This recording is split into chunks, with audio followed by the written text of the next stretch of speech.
Alright, chillins, sit down. We're about to teach you why Bleach was considered one of the big three of Shonen Jump, and animes if we're being honest. It is one of the coolest series ever. Like, I love this series so much. And now that there's no more good series part of Shonen Jump, we're bringing it back after it got cancelled. If they bring back Bleach, that's gonna save Shonen Jump. Will it? I mean, with One Piece and My Hero Academia reaching the final arc, will Bleach save Shonen Jump? They time it right, yes. Well, let's get into it. For people who don't know what Bleach is, it's basically about a 15-year-old boy named Ichigo Kurosaki who had the same plot and premise of Yu Yu Hakusho, JK. He's one of the main heroes in Shonen Jump who's really he doesn't work on action, he's more on reaction, and he surprisingly works. Like, he never takes initiative or anything, more like he's reacting to a bunch of shit, mainly when the girl character of the series get kidnapped. Besides being somewhat of a sexist series, it's still really good. No. I'm just saying that, not a lot of series when you don't have a proactive character with agency is not that great. But Bleach, I thought, did it well. No, yeah, I mean, I always like following the journey that Ichigo followed. It was just always cool. It's always about world building, about showing off cool powers, having these great battles. It's just awesome. And so the whole series is just him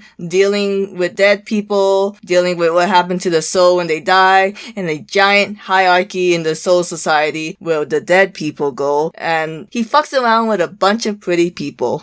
I guess that's one way to put it. Because of course you have the Soul Society arc was when he had to save Rukia from the Soul Reapers. And then you had the Spada arc where you had to save Orihime from the Spada. And then you had the Fullbringers arc, so you had to save Bleach from being almost cancelled by Kubo. And then you had the 1,000-Year Blood arc where he had to save Blood from the arc. I guess saving the Soul Reapers from the Quincy's. Nice. So how was the final arc before we jump into the epilogue? I guess, is this considered an epilogue? Because I think it's a new arc starting. I feel like, yeah, it's more of a new arc. Okay. Look, Bleach in general doesn't have the best plot. Soul Society was probably the one with the best plot, but Espada's plot was kind of and the 1,000-Year Blood War arc was really junk. But the reasons to read Bleach is what we've already kind of said. It's got a great world. When they do the world building, it's really good. Feels like it's been planned from the beginning, but probably not since he wanted to end it when Ichigo lost his powers. Probably should have started this podcast saying it was spoilers, but it's got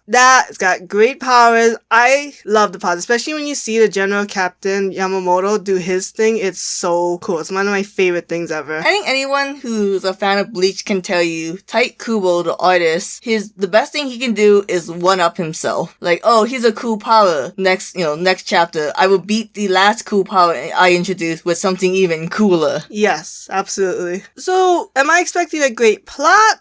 But I'm expecting enough to make Bleach a super unique story that's very interesting to follow. And Bleach is kind of bad at making villains, because besides the captains, I mean, people like the Spadas, I didn't care for them, and the Quincy's was really junk. But seems like from the new arc, they're just gonna bring back old villains, which I'm okay with. Now, riddle me this. This chapter should have been an intro for new fans to jump into Bleach. Or do you think, no, this is only for diehard fans? I think a new person could technically jump in because they don't talk anything about the old arcs. Like, captains dying, that's just a thing that happens, you know? Do you really have to know who's the parent lineages? No. I don't know if you should just jump into it, but you could if you really don't care. I mean, it's hard, right? Because a lot of, younger fans, they just jump into JoJo and One Piece because it's so dang long. Yeah, and then the anime doesn't go over the 1,000-Year War Blood arc, and now you're like, who the hell are these new captains and assistant captains? Some of them are completely new. They've introduced them, but some of them was like, wait, that person wasn't a captain. Alright, let's go over the beginning of the new arc. We get to see Ichigo and Orihime's kid be a little shit. Kazui, he's a hell warden. Sorry. Different series. But it's interesting because he's doing the whole fish dead spirits, Yukio thing that leads him to dead spirits, and opening a portal to hell. Was the fish established before or just now? That has never been a thing. Okay. So, and then Ichigo gets invited by Renji to attend a ceremony to send off a dead captain. I think it's Kanso Reigan? Something like that? Butchered it. Yeah. It's interesting, because there are things in like Buddhist or Shinto, I think Buddhist religions where you celebrate specific anniversary dates after death. So I wonder if it's something like that. It's such a weird time frame for 12 years. Okay, last arc, spoilers of course, 3 captains died. Yamamoto, Unohana, and Ukitake. And Well, at least 3 captains died in the last arc. oh no, Dogman! I asked where he went. You told me he went to the farm. Oh, this is a terrible way of learning the Dogman died. Anyways, so they all died in the same year, correct? Yeah. Madara and Ichigo wasn't invited. Well, supposedly he was considered an outsider to Yamamoto and Unohana. So, but not outside of Ukitake. Because I think Ukitake like Rukia and, he like knew him and he gave him the badge. Oh, I didn't know that. That's why it like highlighted the badge at the end of the chapter. Yeah. Maybe he invited Ichigo because Ukitake said, I always liked him. He reminds me of my old lieutenant. There's a whole story between Ukitake giving the badge to Ichigo. Alright. You can read it and watch it later. It's a little confusing. I think that's a good indicator that new fans are gonna have a lot of trouble just jumping into this new arc if they don't know anything about Bleach. Because Minty... Oh, we never introduced ourselves. Anyway, it's too late. Minty read all of Bleach. I got up to the Sparta arc and then... Well, I watched the Sparta arc in the anime. Then they went to the stupid Swords Come to Life Jijinka arc and I was like, I'm leaving. The ending of that arc is not that great anyways. But yeah, so if you try getting to Bleach, have a friend explain some of the nuances. Like when Ichigo's kid summoned the portal, I was like, oh yay, he made a portal to the Soul Society. And Minty was like, oh shit, what's wrong with this kid? The teeth is a clear way for a hollow. I'm not looking at teeth, man. So yeah, so part of the ceremony to send off Ukitake to God knows where, you have to kill a hollow in front of him. Fucked up, but Ichigo has acknowledged it. As long as you acknowledge it, you can't go wrong.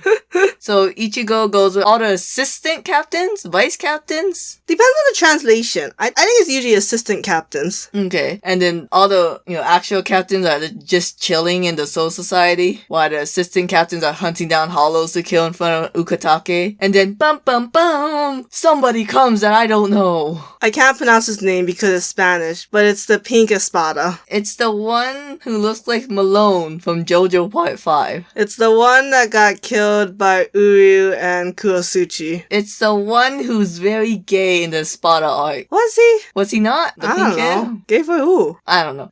You could just be gay in general. Gay vibes. He's queer encoded. Was his powers chains? His powers? Oh god. I always have trouble remembering which Espada had which powers. But his form changed a lot. Oh. Because I hate when old characters get brought back just to be kind of killed off and they have a totally new power and the creator just didn't want to make a new character. I think it's fine because I like this whole... Basically he comes back and as we all know, hollows have a hole in their body. But now the hole is generated outside their body because they've been cast into hell and hell just totally fucked them all up. So I think it's a good way to introduce this new concept because you can't introduce a new character and then be like, my hole's out here. It's like, I didn't know you had a hole inside. I'm just saying, they could have got, he could have had the same powers, but like amplitude to the max. He didn't do anything. We don't know his powers yet. Exactly, he could have done like Grimmjow. Is Grimmjow dead? I just assumed Grimmjow is dead. Or bring back Yukiora.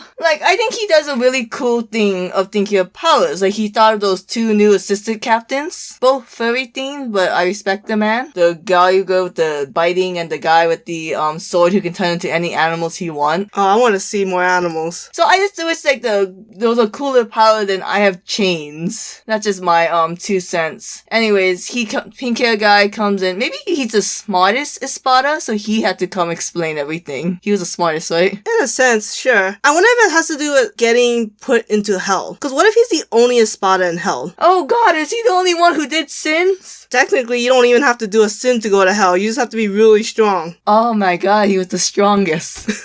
But yeah, so he reveals with his big brain that, see, in the Soul Society, they kind of have the reincarnation shit. Kind of. They never explained this. But your soul basically gets recycled. But if your soul is too strong, you cannot be recycled, or else I guess you become Jesus. So they send the big souls who's higher than rank 3 to hell. Here's the thing. You're human, you die and go to the Soul Society. You die, and if you're weak, you go back into the soils of the Serite, which is like the heaven. And if you're strong, then basically you go to hell. Yeah, it's a raw deal. Where's the resurrection, the recycling of life? What, you know? Have you heard of soul trees? That is the one thing I want this arc to explain. I want it to complete the loop. Because in Eastern cultures, reincarnation is such a big thing. And I just want them to expand. Because they expanded the Soul Society a shit ton in the last arc. By introducing like the Soul King and the 5 Imperial Guards. But I want them to really go into what hell is. And how everything circles back to the human world. You know when the pink espada guy got stabbed with that sword? Right. Did that look like Ukitaki's sword at all, or did that just look like a sword? I think it might, because I do kind of remember someone having, because him and the new general captain are the only two that have dual swords. That made them gay? Yes. Oh man, that was such a good ship. And I do think Ukitaki's swords were connected by a string. Not with like a bunch of other swords connected to it. At least I don't think. No, that'd be so cool. I would love to see, Unohana, Yamato, and Ukitaki come with like, Bankai Requiem, like super strong. Oh, that'd be cool. Yeah, Yamamoto would like singe the world. Unohana would have a giant sea pancake. She would. Yeah. Oh, right. That was her thing. I won't go into that, although it's a very cool scene. Yeah, when she summoned that sea pancake. What I also want to see, here's the other thing that was very confusing about Bleach. They've always talked about a balance of souls between the human world and the Serite. And then, because that's why Quincy's are all bad, because they would destroy the souls of Hollows, which would go into the nothingness, when actually they should go into the Serite so it can keep the balance. But I'm like, one, why does the human world keep having more souls? Like, again, there's no reincarnation. Two, now hell is a third leg to this scale. Supposedly he said that tips the balance, so that's why the world's gonna collapse. And I'm like, why? It feels like the world was eventually meant to collapse on itself. When, I feel like life overall, not like a specific life of a species, is meant to perpetuate itself. Can't be horny real fast. I know this whole hell thing, and like, we have to try to understand. You know how fucking cool it would have been if Demon Yukiora came out of hell? I'm just saying how sexy that would have been. He would look like the pink espada, and he'd have a huge, like, circle dome, I don't know, on his head. I'm just saying. Is that what you want? Was Lucifer not an angel when he came down? What does that do anything? Because you have your hole can now be a halo. Wait, why are we bringing Christianity into this? I didn't. The creator of Bleach did. He didn't put a halo. No, that's hell, but what are you looking for this arc for him to delve into? All the things he's good at. World building, great powers, great fights. I want the world building to hell, and I want them to fix the resurrection problem. Or the reincarnation problem. Do you think this is going to be a long arc, a short arc, or they're going to see how well it does with fans? If they let Kubo do whatever he wants, it's going to be a long arc. Because Kubo likes to drag shit out. Like you said, you know how he always likes to one-up? Yeah. The Soul Society and the Espada arc was very long because he kept one-upping it, and it was just too much. The 1,000-Year Blood War arc, it got cancelled, so he had to end it in 3 chapters. But honestly, it just would have dragged out because he keeps one-upping. So luckily, he ended in a way where Ichigo had the last one-up. It didn't have an abrupt ending, as people have said. It really was perfectly fine. It's just short compared to what he wants to do. But I do hope that they do whatever Kubo wants and just like not gauge it on fans' reactions. Because this is hard if you're gonna just judge it on a bunch of new people coming into this. Because Bleach has so much like history, right? You can't just Dragon Ball Z it or Super it. There's a lot to know. The plot's not as simple as Goku defeat Frieza one time. Yeah, I think it's weird how we're reviving the anime and the manga at the same time, kind of. I bet they did on purpose. Because Shonen Jump has no good series. There's, like you said, One Piece and My Academia is ending. Black Clover is ending. A lot of the new series have been cancelled because they're just terrible. Jujutsu Kaisen, I don't think it's ending, but it's not that good. Oh shit! Before we get cancelled by the anime crew, we'll end it here. Thanks for watching. I don't think we're gonna do weekly updates of the Bleach, but we'll definitely come back when the anime comes up. Yeah, I want to do weekly reactions to the 1,000-Year Blood War arc because there are some super cool moments. I'm serious, if that puppy dies,